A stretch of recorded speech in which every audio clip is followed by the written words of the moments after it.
Hi, everyone. This is Al Woods from Woods Recruiting.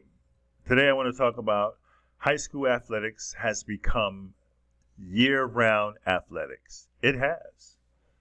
The days of the off-season are long gone. In the old days, you played your season, and at the conclusion, you were done. You moved on to another sport, or you just didn't play anymore. Now, that's all over with. To gain a competitive edge in the modern era of athletics, you have got to compete year-round. That's just the way it is now. When your season is over, you've moved on to the club team. Every high school sports component team has a club component. You know, if you play high school basketball, there's AAU basketball. There's Junior Olympic volleyball. You have a club softball team, a baseball team. There's club track and field. There's track and field. There's club soccer. Club. You know, that club team, the travel team. When you're not doing that, you're working on your game. Maybe you've hired a personal trainer, and you are working due diligently on aspects of your game to improve your athletic ability, your talents, your skill level. You're developing. I mean, this is what you have to do nowadays to capture the attention of college coaches. You are, as a student athlete, you are competing against not only the student athletes in your city, your town, your state, but everywhere, all over the place, because everybody is trying to get that scholarship. Everybody is trying to get that financial package. Everybody is trying to get to the next level. Those who are competing and who have the skill set. You're trying to get to the next level.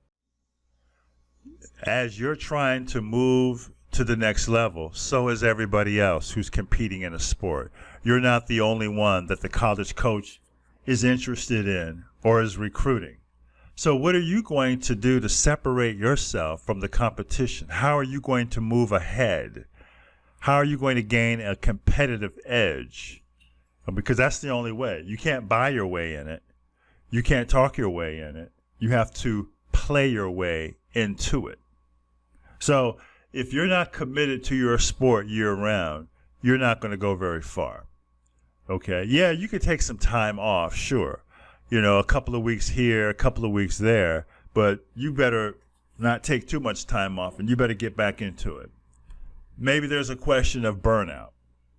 So nobody says you have to play 100 games during the summer. Okay, you know, limit that. Okay, I mean, because you don't want to suffer burnout, and you don't want this to feel like a job. You want this to continue to feel like fun. It's exciting. You love to compete. The joy of competing, the victory, your teammates, the camaraderie. That's what it's all about, having fun. So take some time off, pull back a little bit. But like I said, don't pull back too far. Don't take too much time off, because every day you're sitting, somebody is working.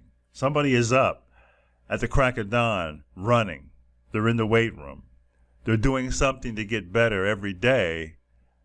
On that day, you decide to take that day off. You take that week off. You take 2 weeks off. Do you want to do that? When your competition, and you don't even know who the competition is, they're invisible to you, but they're out there competing as well. Who's going to get the scholarship, you or them? That's what it's coming down to. I mean, the last thing you want to do is to have to pay out your pocket to go to college, pay out your pocket, when you can work on your game to get that scholarship. And then in your downtime, let's say you want to take a week off. Well, take a week off with a book in your hand. Go get the book to study for the SAT or the ACT, whichever you prefer. Study, because you gotta have a good score on that as well. This is the whole package that student athletes have to come with nowadays. The game has changed. The game is more fierce. It's very competitive.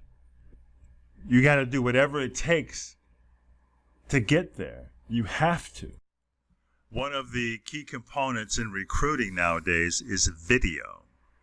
But you have to be careful, because if you send a video to college coaches of what you were doing in your sophomore year, and then you send them another one in your junior year, and if there's not that much improvement, forget about it. It's over. You may end up going to college, but it's going to be a lower level program or no program at all. So what you got to do as a student athlete is you got to get down into the laboratory of development. You are a mad scientist, and you are working and developing every aspect of your game away from the viewing public. Nobody sees the hard work you're putting into your game. Now you have emerged from the laboratory. You're now in superior condition, head and shoulders above the competition, strong enough to attract a full scholarship. That is something you've been chasing your entire athletic life. Now the prize is yours. It's in your hands. This is something you've got to get. You're working towards it. You don't want to let it go because you didn't have the work ethic. Give it 110%, because you never know. Those extra percentage points could lead you into a Division I scholarship or a strong opportunity to have your education paid for and to avoid student loan debt and to avoid the minimum wage lifestyle. So work hard, student athletes. Keep working hard. Take some time off, but then get right back at it. Give it everything you got, because this is what you work for. And trust me, you're going to get one chance. And when that chance is used up, there is no second chance to be an athlete, to develop, to make another great impression. Okay, well, this is all I have for this segment. Thanks for listening. Do me a favor. Leave a comment in the comment section below. It's important. I want to know what you think. Your comments are the oxygen that we need to grow. Thanks so much for listening. This is Al Woods from Woods Recruiting.